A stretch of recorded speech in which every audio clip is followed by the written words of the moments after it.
C'est comme ça que les gens se rencontrent, les gens se marient, les gens se construisent des familles. Donc ça, on a perdu ce lien communautaire. En tout cas, il a été transformé. Il faut aller vers quelque chose d'hybride. C'est-à-dire qu'on va avoir beaucoup de distanciel, mais il faut aussi avoir du présentiel. Sinon, on va être dans des situations un peu problématiques.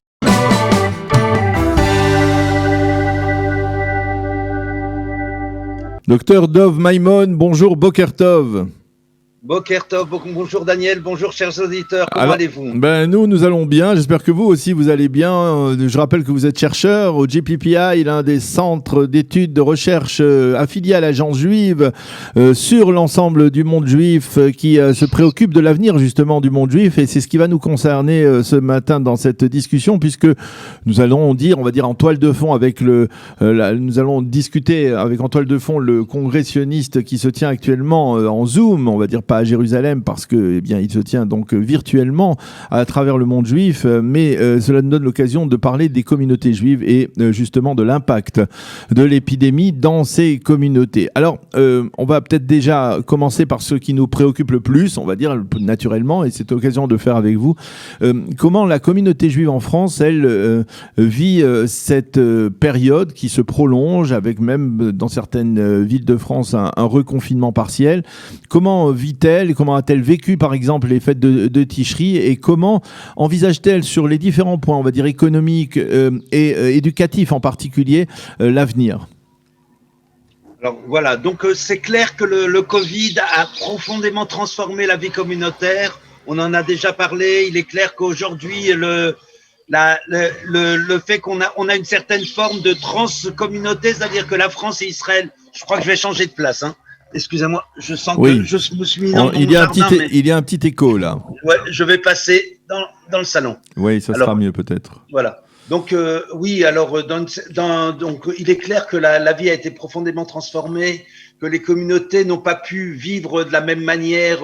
Beaucoup de gens n'ont préféré ne pas venir dans les synagogues. Tout c'est des choses que nous savons tous. Ce qui est intéressant, peut-être dans une certaine mesure, c'est les implications que cela a. Donc, on a vu que tout à coup, les gens qui sont dans une certaine communauté vont pouvoir préférer les discours de rabbins qui vont se dire avant Shabbat d'une autre communauté. Donc, on a une certaine ouverture du marché, une ouverture à la concurrence. Les gens, tout à coup, comme dans chaque ouverture de concurrence, les gens qui sont les plus compétents vont avoir plus de monde. On a des activités, on a 2000, 3000 personnes, et puis alors qu'avant, on avait peut-être 50, 100, 200 personnes. Donc, on a une ouverture du marché, comme partout. On a et puis certains, donc on a des rassemblements de communautés, des rassemblements de synagogues. Au niveau du vécu, on a à la fois des effets positifs et des effets négatifs. Donc, on a à la fois les effets positifs, c'est qu'on a un accès aux informations, un accès aux data, un accès aux cours. On a aujourd'hui des cours de Torah Box ou de Hatid et Israël qui sont ouverts à tous, que les gens peuvent entendre partout. Donc, c'est quelque chose qui est tout à coup un accès, même pour les gens qui sont loin des communautés, qui sont dans des petits villages ou mariés en dehors de la communauté, qui vivent loin du monde communautaire, peuvent tout à coup avoir accès à toutes ces informations. Donc, c'est quelque chose qui peut être certainement positif. Les implications négatives et inquiétantes, c'est d'abord donc le mot positif aujourd'hui est lui-même un mot connoté, donc il faut faire attention quand on le dit. Donc voilà, donc est-ce que c'est positif ou pas? On a le lien communautaire. On a quand même quelque chose de très important dans le judaïsme. Ce qui a fait notre secret, c'est quand même le lien communautaire immédiat entre les gens. C'est comme ça que les gens se rencontrent, les gens se marient, les gens se construisent des familles. Donc ça, on a perdu ce lien communautaire. En tout cas, il a été transformé. Il faut aller vers quelque chose d'hybride. C'est-à-dire qu'on va avoir beaucoup de distanciel, mais il faut aussi avoir du présentiel, sinon on va être dans des situations un peu problématiques. Le deuxième point qui est critique peut-être, c'est qu'il faut revoir nos modèles économiques, évidemment. C'est pas toujours facile de faire payer les gens pour écouter des cours ou pour participer à des activités. Alors il faut aussi repenser. Donc pour l'année 2020, ça va. Pour l'année 2021, ça va être beaucoup plus compliqué. Donc comment ça se passe pour les fêtes? Les fêtes, bon, comme on a pu voir à peu près partout, il y avait beaucoup moins de monde dans les communautés. Les gens ont préféré rester chez eux pour des raisons sanitaires. Ça a évidemment des implications au niveau à la fois philanthropique, au niveau économique et au niveau aussi de la force des communautés. Est-ce qu'il va y avoir est-ce qu'il y avoir des communautés qui vont s'écrouler? On craint réellement, c'est ce qu'on voit pour les écoles, c'est ce qu'on voit pour beaucoup de choses autour de nous. On le voit surtout aux États-Unis, les centres communautaires et les synagogues qui coûtaient très très cher, les écoles qui coûtaient 20 000, 30 000 $ par an sont dans des implications importantes. Beaucoup de gens ont fait le choix. On a 16 000 familles aux États-Unis qui sont inscrits pour faire leur aliyah, c'est énorme, alors que d'habitude on a 3 000 personnes qui viennent. D'un coup, il s'agit de plusieurs dizaines de milliers de personnes qui sont intéressées parce que justement, ces familles qui sont attachées à la communauté et qui ont envie d'avoir leurs enfants dans des écoles juives se disent si de toute façon je dois habiter à la campagne, loin d'une école et je dois travailler à distance, alors peut-être qu'au lieu de me délocaliser en grande banlieue de New York, à Teaneck, je vais aller tout simplement peut-être à Tel Aviv, pourquoi pas, pour 1 an, pour 2 ans, et puis comme ça coûtera beaucoup moins cher pour mes enfants, et ça sera… Donc ça, c'est pour les États-Unis. Pour la France, ça a des implications, mais pour l'instant, on n'a pas encore vu des implications concrètes. On doit être sur le qui-vive. Alors, je voudrais parler avec vous d'un point particulier. Vous l'avez mentionné d'un mot, le système éducatif. Il est clair que on le voit déjà en Israël, c'est un véritable casse-tête pour les autorités. Alors, on imagine qu'en diaspora, ça risque d'être aussi problématique. Et cela sur plusieurs points, sur plusieurs plans. Il y a d'abord la nécessité de modifier, on va dire, le système d'enseignement du Kodesh ou de certains cours dans les écoles juives en diaspora, mais il y a également les problèmes économiques parce que je suppose que les donateurs donnent moins, que même les soutiens qui viennent de l'extérieur se sont amoindris. Comment les structures éducatives dans le judaïsme de diaspora vont pouvoir tenir face au Covid ? Oui, ce qu'il faut dire, c'est que le Covid, d'une manière générale, a été un accélérateur, un catalyseur, un catalyste de phénomènes qui étaient déjà en cours. C'est aux États-Unis où les écoles sont totalement privées, où ça coûte 25 000, 30 000 $ par enfant. C'était déjà difficile. Ça avait marché dans les années 2008, jusqu'en 2008, 2014, quand il y avait beaucoup d'argent et les gens pouvaient payer et on trouvait des philanthropes pour financer ces écoles qui coûtaient très, très cher.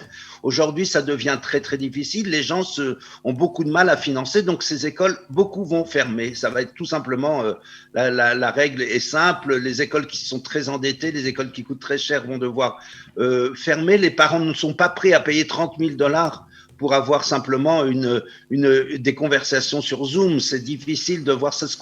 On envoie nos enfants dans l'école juive pour qu'il y ait une socialisation, une acculturation juive. Il y a un certain contenu, mais il y a aussi une socialisation, qu'ils aient des amis juifs, qu'ils aient des relations personnelles avec les profs, qu'ils puissent leur expliquer qu'il y a qu'un profond changement cognitif, changement d'attitude, changement d'être au monde. Et ça ne passe pas. Les mouvements de jeunesse ne passent difficilement, ou alors il faut tout réinventer.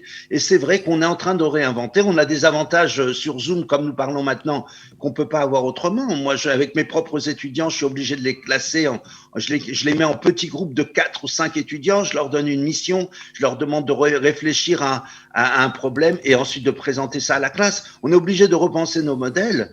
Et on a aussi des avantages, Daniel. Il faut quand même voir que moi, j'ai en ce moment une réunion tous les jeudis soirs avec Los Angeles pour parler avec un groupe de travail pour parler de l'antisémitisme aux États-Unis. J'ai un groupe tous les dimanches soirs c'est le soir parce que là-bas c'est le matin, avec le Mexique pour parler des millions de personnes qui veulent se convertir au judaïsme dans toute l'Amérique du Sud. J'ai cet après-midi une réunion avec Bougie Herzog, avec le représentant du Congrès américain qui s'occupe de l'antisémitisme, Helen Kerr, et avec le représentant de AJC et on a un problème pour l'interdiction de la Brit Mila en Belgique avec le député ultra-orthodoxe belge Michael Freilich et Igal Palmore, qu'on connaît bien sur votre radio. Et voilà, on va travailler ensemble. Si on n'avait pas pu avoir ce Zoom, si on n'avait pas cette nouvelle façon de travailler qui a été accélérée par le Covid, on aurait dû normalement aujourd'hui prendre des avions, passer 3 jours à New York. Voilà, on aurait travaillé d'une autre ou à Bruxelles, on aurait travaillé d'une autre manière. Tout à coup, ça ouvre des opportunités énormes. Mais c'est vrai qu'au quotidien, les communautés vont avoir une dure épreuve. Est-il exact de dire que les communautés juives qui étaient solides, on va dire les plus importantes communautés, vont voir leur lien communautaire s'effriter, tandis que les communautés les plus faibles, elles, vont bénéficier de cette avalanche, on va dire, de ce flux d'informations, de cours sur les réseaux, sur Zoom et autres. C'est-à-dire que finalement, de facto, paradoxalement, mais ce sont les plus petites communautés qui risquent de se renforcer au détriment des plus grandes ? Alors je disais exactement le contraire, Daniel, mais c'est pas grave, ce que Ah vous bon, mais dites est aussi vrai. non, Je disais simplement que je vous pose la je question. dis, J'avais le sentiment que c'était un peu ce que vous nous expliquez, c'est-à-dire qu'il y a des communautés, normales, des grandes communautés qui elles, vont peut-être perdre de leur lien, de leur solidarité communautaire, et les plus petites vont peut-être pouvoir bénéficier de plus de cours, en particulier de Torah ou oui, d'ailleurs. donc d'abord ce que vous dites est absolument vrai. D'un autre côté, donc les petites communautés vont avoir aussi, on a tout à coup une nouvelle situation. Comme c'est une ouverture du marché, donc il faut repenser avec une ouverture du marché. Qu'est-ce qui fait gagner à l'ouverture du marché? Est-ce que c'est le petit maghrébin du coin ou est-ce que c'est les grandes chaînes de supermarchés? Dans une certaine mesure, ceux qui ont gagné de l'ouverture du marché, c'est toujours les plus puissants. D'accord? Donc d'un autre côté, vous avez raison de dire que tout à coup, aujourd'hui avec Amazon, tout le monde peut avoir ses produits, même si on habite dans un petit village d'Ariège. Mais d'un autre côté, ceux qui gagnent beaucoup, c'est les grandes chaînes. Donc ceux qui vont pouvoir avoir des produits, ceux qui vont produire des produits, ça va être évidemment ceux qui ont les plus de contenu, la géographie a beaucoup moins d'importance, mais c'est clair que ceux qui ont les moyens vont pouvoir rassembler plus de cours, rassembler plus de données, vont pouvoir faire plus d'activités, plus de d'ulpan, etc. Donc, on a les gens qui sont isolés, les petites communautés vont profiter, vous l'avez dit avec justesse. D'un autre côté, ceux qui vont pouvoir peut-être grandir et prendre plus de place, c'était les réseaux comme Chabad, qui étaient déjà très puissants. Il faut penser repenser par exemple à un programme du Machon Hadar de New York, qui s'appelle Chavruta, pour mettre des gens en lien pour étudier ensemble. Ils ont eu 2 à 3 millions de personnes qui ont descendu leur plateforme aux États-Unis. Donc, c'est énorme. Ça veut dire qu'on a des millions de personnes qui tout à coup utilisent une même plateforme parce qu'elle a été pensée, et ça il faut des ressources. C'est là que je disais un peu Alors justement, à propos de ressources, Dov, est-ce que l'État d'Israël, vous le sentez, a l'intention de se mobiliser de ce point de vue-là? L'État d'Israël qui lui aussi a des besoins économiques sérieux. Est-ce que vous avez le sentiment qu'aujourd'hui l'État d'Israël a les moyens de venir en aide au judaïsme de diaspora?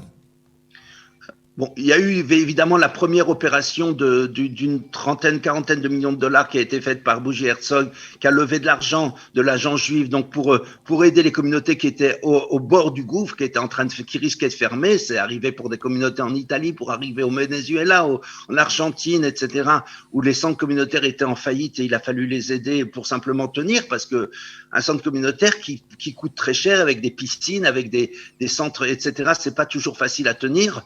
Donc ça s'est fait. Et l'agence juive est en train de développer des produits et des nouveaux modèles. On a vu que Taglit construit des nouveaux modèles. On a vu que Massa essaye de construire des nouveaux modèles, des plateformes, etc. On a des streamlines qui se font avec des centaines de milliers de personnes qui utilisent ces produits. L'agence juive est active et encourage, en tout cas surveille et vérifie où il faudra intervenir. Au niveau du contenu éducationnel, voilà, l'agence juive est en train de travailler sur le contenu éducationnel, où on essaye de créer des produits qui vont pouvoir permettre aux gens dans les écoles d'utiliser ces programmes. C'est ce que fait aussi le ministère de la Diaspora. Donc, il existe des initiatives, elles ne vont pas se faire d'une manière organisée.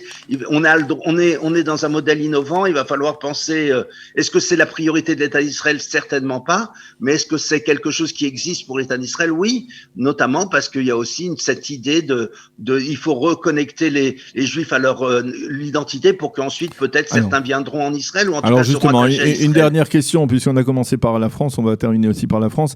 Concernant la Aliyah, ça nous préoccupe bien sûr ici à Qualité. Est-ce que vous pensez qu'il y a le même phénomène que vous constatiez aux États-Unis avec 16 000 demandes de l'IA, il y a le même phénomène à Paris, en France? Il y a un réveil de l'Aliyah en perspective, c'est-à-dire provoqué, on va dire, par le coronavirus?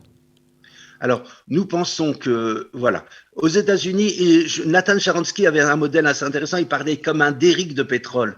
Donc, le premier pétrole qu'on va tirer, c'est le pétrole le plus facile, c'est ce qui arrive aux États-Unis. C'est un peu comme au niveau des années 2000 en France. Les premières personnes qui sont les plus prêtes, qui sont les plus idéologiquement et spirituellement formées et mobilisées et convaincues, celles-là c'est ça les 16 000 familles dont on parle aux États-Unis. C'est des gens qui sont impliqués dans la communauté et c'est celles-là qui vont partir. En France, on peut certainement dire que parmi les 50 000 personnes qui ont quitté la France, une grande partie sont les gens qui étaient les plus impliqués. Aujourd'hui, il reste beaucoup moins de monde qui sont impliqués, qui ont les moyens de partir, qui ont les capacités de partir pour toutes sortes de raisons.